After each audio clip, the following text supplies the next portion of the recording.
Chapter 18. When they reached the other side of the river and made their way to Abner's wagon, Samuel found Annie asleep, curled up next to Abner's collies. Annie.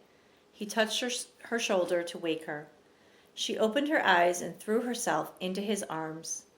He staggered backward under her weight and turned to his parents.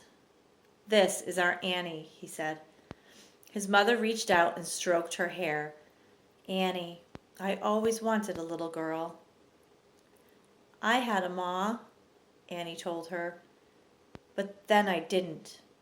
She smiled shyly, even as the tears welled in her eyes.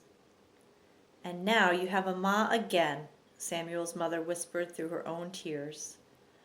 "And a pa," Samuel's father said as he stepped next to her. Abner cleared his throat and started to hook up the mules in the light of the slit lantern. "No sentries this side of the river," Matthew said.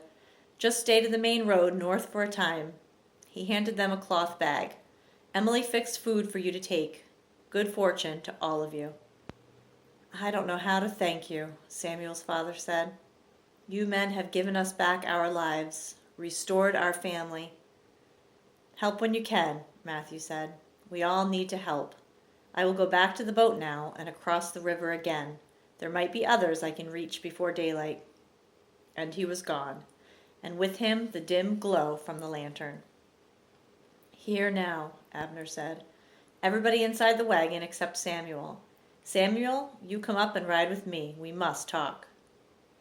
With his parents and Annie in the wagon, Samuel felt his way up to the front and climbed in the seat. In near silence, Abner made a soft clucking sound with his tongue, and the mules started pulling the wagon up the road. Even with the uproar across the river, there was nothing moving on this side. They progressed in quiet for half an hour or so.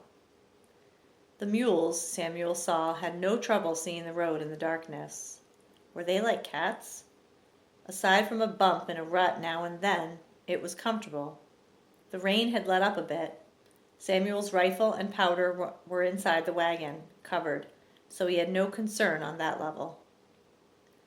"We cannot stay together," Abner said suddenly. "All right," Samuel said, startled. "But why?" "Too dangerous. If we were stopped before, I could say you were my grandchildren. Now, with your mother and father here, that won't work. There would be questions, and with them, danger. I'm afraid we'd be taken prisoner in spite of my passes, so we must separate." "I understand," Samuel said, nodding, though in the darkness Abner could not see it. "You've already done enough, more than enough. I never thought I would see them again, and you have given them back. Well, thank you. We all do what we can do. Now here's the lay of it. We go 3 more hours on this road. It will get light in 4 hours. We'll be back in Forest, or almost at that time. Enough for you to have cover. You leave me then and take the Forest straight west for 2, maybe 3 hours. Your father will be slow for a time. There you will come on a large swamp. Just before you get into it, turn left and go southwest toward Philadelphia. It's safe there. You'll be about 7 days' travel from town. Here, take this." He handed Samuel something in the darkness, a small brass object like a watch. "A compass." "Don't you need it? Take it." "Thank you again." "Southwest," Abner repeated. 7 days walking, maybe 8. It's near on 90 miles to Philadelphia, and you'll find trails to help you along. As your father gets stronger, you'll move better." Samuel sat in silence, thinking. "That's the good news," Abner said. "Now for the bad. Somewhere along there, nobody seems to know exactly where, although it was thought to be down in Trenton for a time, there will be a place where the British have a defensive line. You might not even know you're going through it, but you may run into the redcoats. They'll be a mite jumpy and will probably shoot before talking, so avoid them if you can. If you see them at all, stay straight southwest. Don't fall toward the south over by the main road. That's where they'll be." Southwest. Samuel was silent, memorizing Abner's instructions. Then he said, Thank you. There aren't words to, I said that's enough. Now, I don't know what Matthew's Emily put up for food, but try to get something with a lot of fat into your father. Fat is where the power is. Red meat and fat. Maybe some raccoon or, if you can, a bear along the way. Thick meat. It's going to be hard for him to walk 90 miles. Be patient. Again, Samuel nodded. Yes, I will. And with your mother, too. She's very strong, but this is different. There's going to try to be your ma and pa. They're going to try to be your ma and pa, but for now, you have to be the leader. They don't have the knowledge for what's coming. You do. And one more thing. Take an extra blanket. And then silence, except for the sound of the mules clopping along and their breathing. They met no one, or at least didn't see anybody, in the pitch darkness. After a time, Samuel realized he could make out the white markings on the dogs. About then, Abner pulled the mules to a stop. Out here, he said. Remember, west of the swamp and then southwest. Yes, and again, enough. Away. Samuel jumped off the wagon and went around to the back. In the dim light, he motioned to them to get out. Annie came out of the back half asleep. Samuel found the food, 2 bundles, and he gave one to his mother and the other to Annie. Next, he tied a blanket to his bedroll and put it over his shoulder. Then he located his rifle and powder horn, checked the priming in the quarter light, and found it to be good. As soon as he said, "All right," Abner clucked at the mules and in a moment was gone in the morning mist. "We didn't get to say thank you," his mother said. "We can't talk now," Samuel said. "Later. Now we have to get moving. Are you all right to walk, Father?" "Yes. Maybe a little slow. We'll see." "Good. Follow me. And again, we can't talk." He set off without really thinking. He'd been away from the woods and sitting in the wagon for days, out of his element. His body was sick of it, wanted to move, and he took off at a near lope. Annie held the pace as she had when they'd been traveling together before, but within 30 yards his father gasped, "Samuel, I can't." His mother was out of breath and limping, but she didn't complain and tried to help support his father. Samuel slowed then, but he wanted to be well away from the road before stopping, so he kept them moving for over a mile. The sun was near enough to the horizon then to shed light everywhere, even through the clouds. He stopped in a small clearing, unrolled his bedroll, and took out the moccasins he had made those days sitting in the wagon. "Father, try these on," he whispered. "Can we talk now?" his mother also whispered, but he shook his head. "Not yet. 2 more hours," he continued whispering. "Annie, I will walk in front, you in the rear. If I stop, we all stop. Not a sound. If I go down, you all go down. Again, not a sound.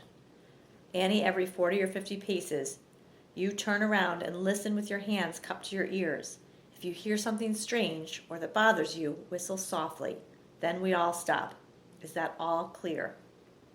"Yes," his mother started, but he put a finger to her lips.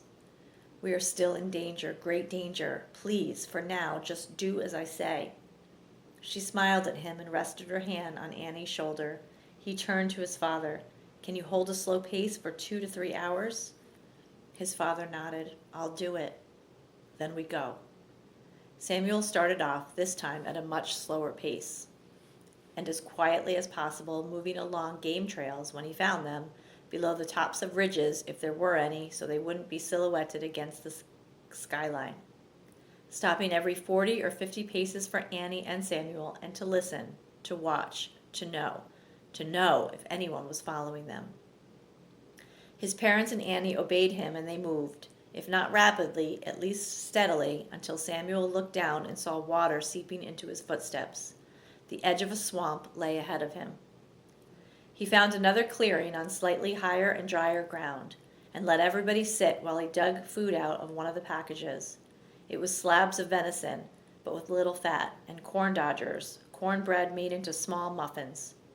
They had some lard in them, but not much. He fed the others and pretended to eat, but put it back.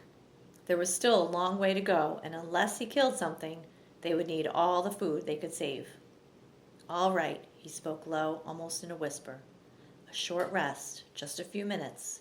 Then we start southwest. Ask questions now, but soft. What happened to your head? His father asked. That scar. I was hit with a tomahawk, he started, then realized he'd have to tell the whole story. He did so, leaving out the worst parts. We saw you, his mother said, on the other side of the clearing when the shooting started. It was too far away for us to know it was you, but we saw you when you shot. Did you hit? He nodded. I fired. He went down. The second one clubbed me, and I went down, all very fast. Then he told of Cooper and the other volunteers who had helped him, leaving out the part about the man screaming for days. He worked past the rest of it, telling about Caleb and Ma, leaving out the Hessians to the present. But how could you? His father started. You're 13. We'll have time for me to answer everything later, but now let me tell you what Abner said. And he told of the British line they might have to cross, the possible danger, the situation in Philadelphia. When he was done, he stood and picked up his rifle. We go again now, all day if we can. Father? If we go slowly, I think it will be all right. Drink as much water as you can from each stream. The water helps. And he didn't add that water keeps the stomach full and less so hungry. Annie, you're in back, me in front. No talking, a soft whistle. And he set out. He knew his father was weak, but he worried that if they favored the weakness, it could get worse. He kept the pace all day, checking the compass every few minutes. They stopped often to drink from the small streams and creeks, and there were many, with short, silent breaks every half an hour or so until it was early evening and he saw his father weaving. They came to a small rise out of the moist lowlands, and he pulled up there on the back or western side and stopped. No fire, he said softly. Cold camp. Father, you eat until you're full. Mother and Annie, hold it down to a little, just a taste. I'm going to go check the back trail. Wait here for me. He trotted back the way they had come, stopping often to listen, smell, absorb.